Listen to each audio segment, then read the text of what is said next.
অনেকে চিত্তেশ্বরীকে কালী বলে সম্বোধন করে, চিত্তেশ্বরী কালী। কারণ কি, ডাকাত একমাত্র কালীকেই পুজো করত।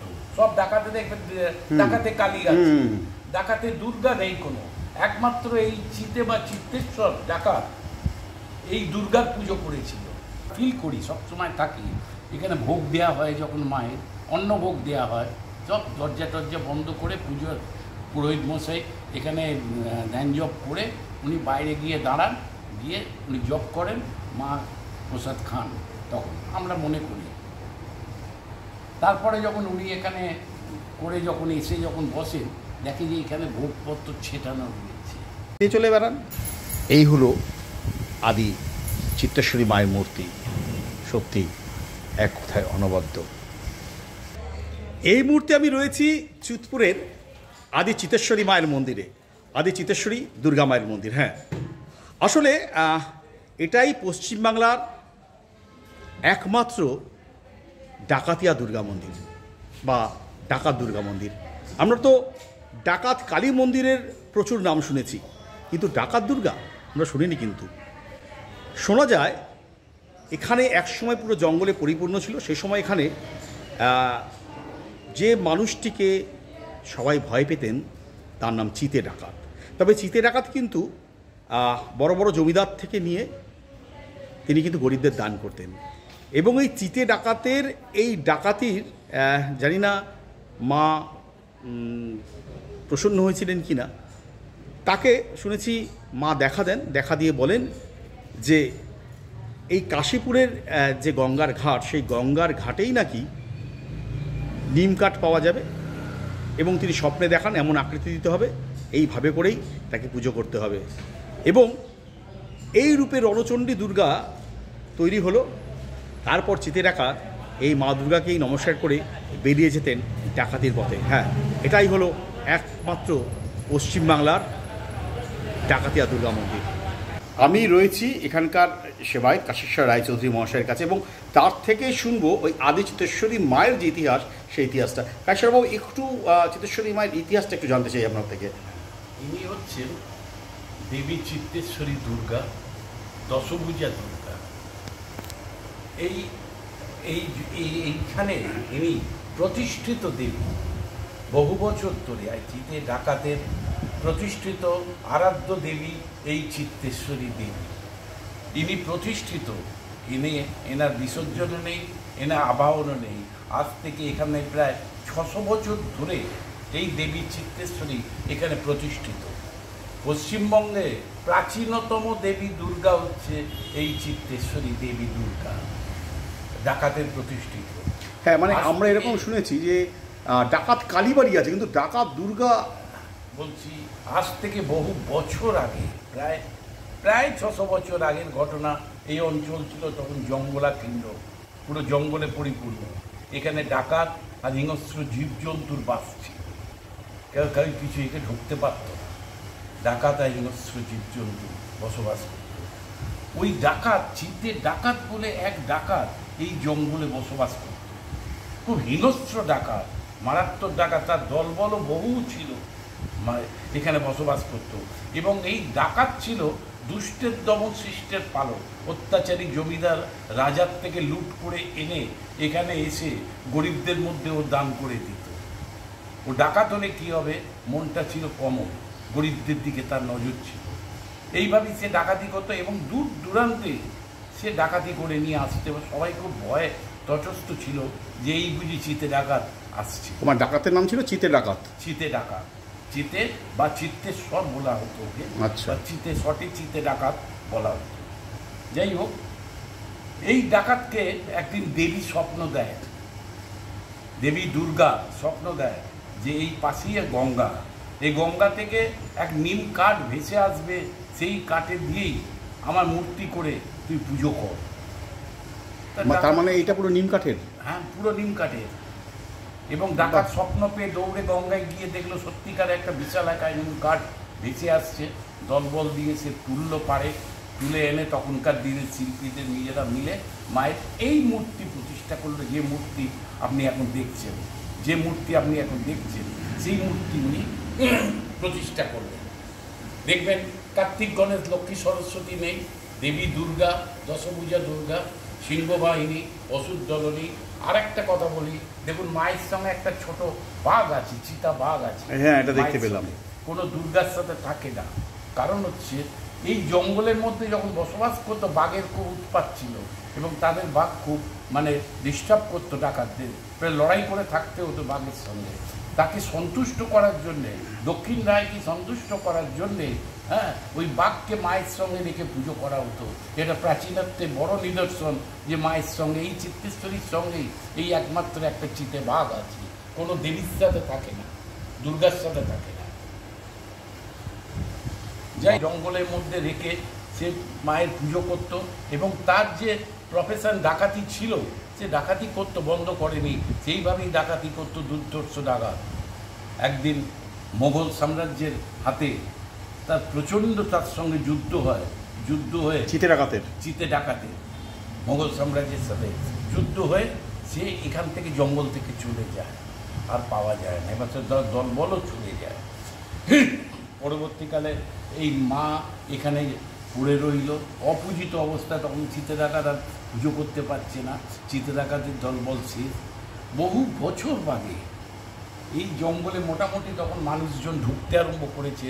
এখানে এই মাঝি মোল্লাদের লোকেরা পরিবার ঢুকছে, আসছে। এখানে এক সন্ন্যাসী এসেছিল এই গঙ্গার পাড়ে, মানে নিজের ধ্যান জপ পুজো আর্চা করার জন্যে।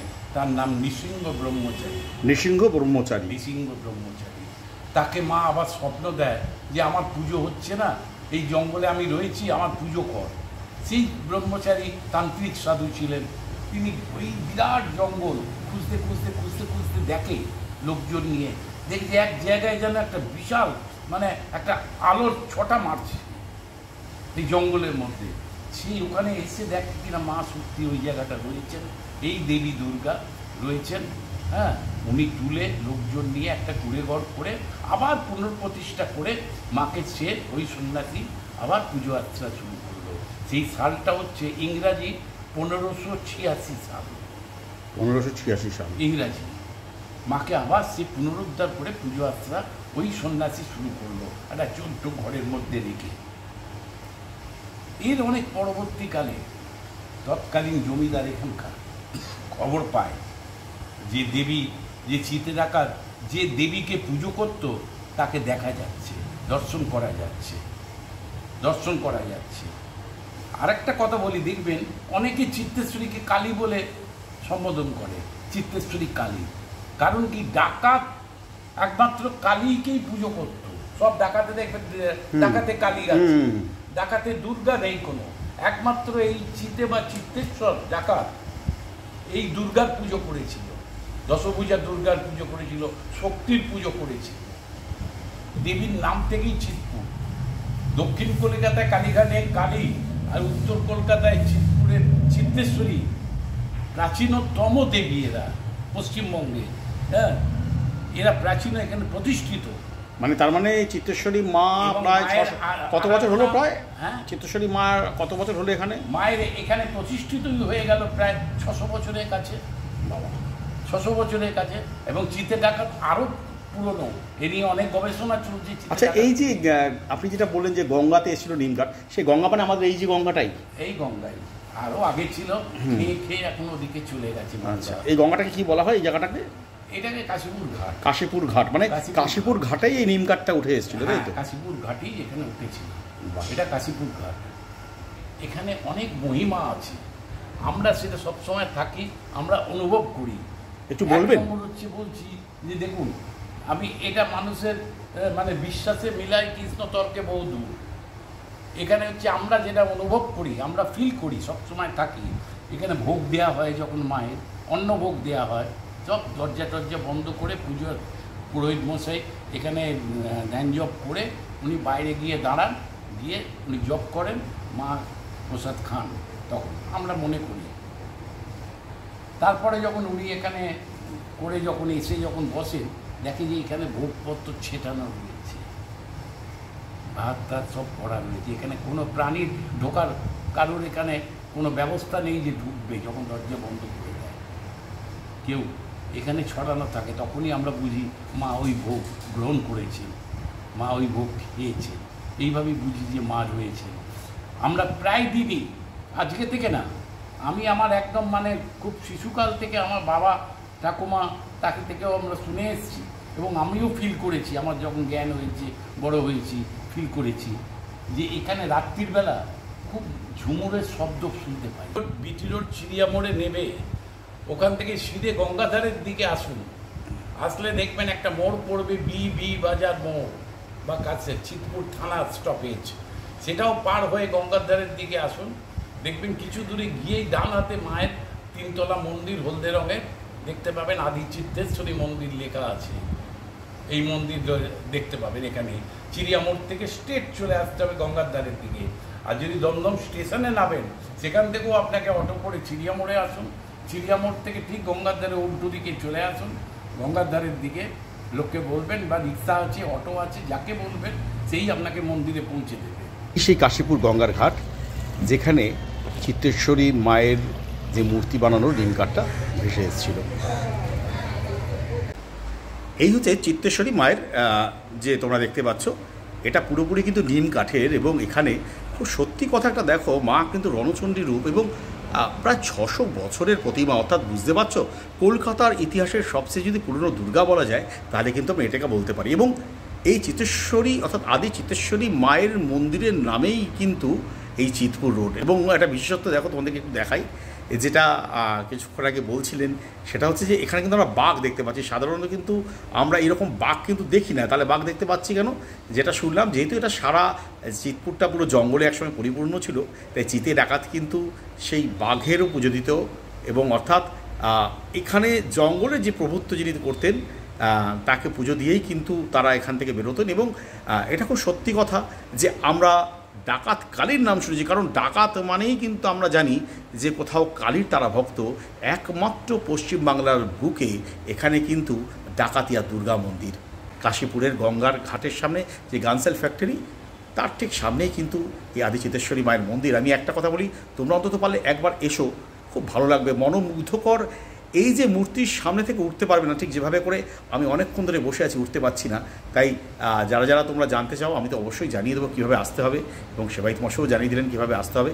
পারলে কিন্তু একবার এইটুকু কথা বলি, দর্শন করে যেও, মনস্কামনা অবশ্যই পূর্ণ হবে। কেমন লাগলো আদি চিত্তেশ্বরী মায়ের এই ইতিহাস এবং এই মন্দির? যদি ভালো লেগে থাকে অবশ্যই কমেন্ট করো। যারা আসতে চাও, আমি আমার ডিসক্রিপশন বক্সে দিয়ে দেবো কীভাবে আসতে হবে। অবশ্য সেবায়িত মশাই তো বলেই দিয়েছেন। তো সুতরাং পারলে একবার কিন্তু এই বাংলার একমাত্র এই ডাকাত দুর্গাকে কিন্তু তোমরা অবশ্যই দর্শন করে যাও। যাই হোক, বিদায় নিচ্ছে এই মুহূর্তে চিতপুর থেকে। তোমার সাথে দেখা হবে আবার অন্য কোনো ব্লগে। ততক্ষণে টাটা, বাই বাই, ভালো থেকো, সুস্থ থেকো, আর আমার চ্যানেল র টক উইথ রমেনের সাথে থেকো।